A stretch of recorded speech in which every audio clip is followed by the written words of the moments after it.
कार्यालय की कार्यक्षमता, कार्यालय में फर्नीचर और बाकी सारी बातें जो आएगी आनी पड़ेगी, वो लोक रीति है, उससे अलग तो हमको चलना नहीं है, परंतु उस पर निर्भर नहीं है, हमारे करने पर निर्भर है। वो चलेगी, पूरा प्रयास करने के बाद नहीं भी चलेगी, ऐसा भी हो सकता है, क्योंकि व्यवस्था ऐसी चीज है, उसमें गड़बड़ होती ही है।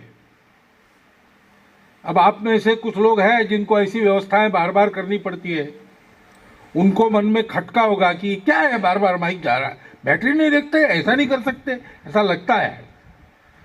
लेकिन मैं भी व्यवस्था करने वाला व्यक्ति हूं। मुझे पता है, ऐसे ही एक कार्यक्रम में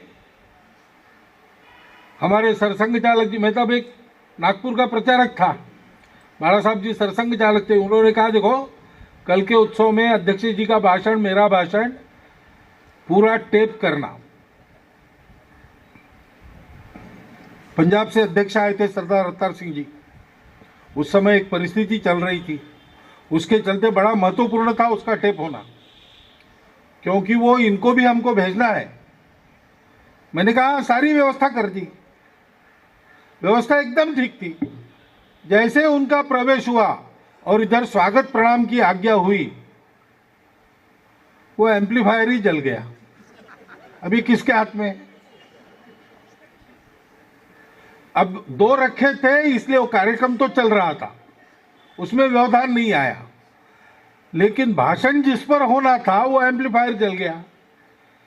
तो भागदौड़ की, वो लाया एम्पलीफायर, बिठाया, भाषण सबको सुनाई दिया, लेकिन उसमें वो कैसेट निकाल के रखी थी, फिर से ढालना भूल गए।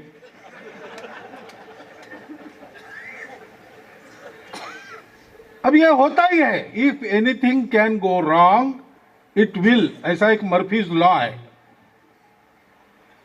तो ये जो बाहर की बातें हैं उनका भी ठीक चलना, और वो बिगड़ भी गई तो भी कार्य ठीक चलना हम लोगों पर निर्भर है। हमारे कार्य में, किसी भी कार्य में जैसे जैसे कार्य बड़ा होता है ये सब आवश्यक हो जाता है, और वो प्राप्त करना भी चाहिए, वो पुरुषार्थ ही आकांक्षा है, लेकिन उस पर हम निर्भर नहीं है। उसको भी ठीक रखना ये हम पर निर्भर है, क्योंकि हम संगठन है।